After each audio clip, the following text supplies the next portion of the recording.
Dah penat-penat mapping CDI. Jadi kita lapar kan, nak mudah dan berkhasiat. Kawan-kawan boleh makan ni, brand daripada Jasmani. Ni brand Cozy, okay? Yang ni tak boleh makan. Cozy ni tak boleh makan. Yang ni boleh makan. Kawan-kawan koyak ke plastik ni, isi dalam pinggan, dah boleh makan. Ni packaging belah depan dia, nasi goreng cili padi daging. Ada expired dia, lambat lagi. Expired date dia 20/10/2027. Berat bersih 200 gram. Pack ni selamat dipanaskan terus dalam ketuhar gelombang mikro, ataupun kawan-kawan boleh rendam dalam air panas lah.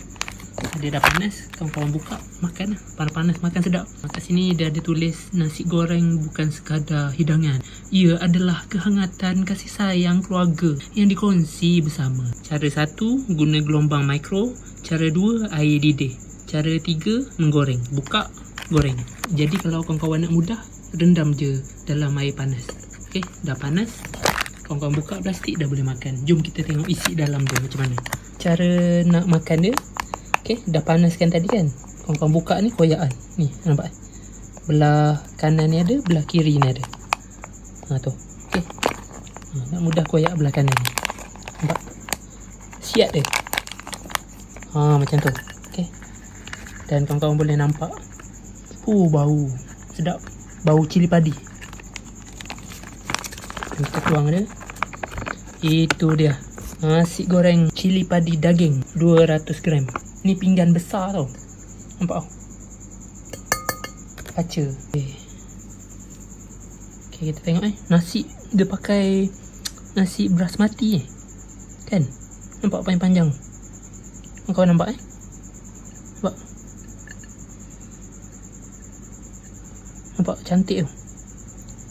Dia tak lembik. Dia seketoi-seketoi. Macam timing kuda seketoi-seketoi. Macam bunyi pam. Dia macam lerai.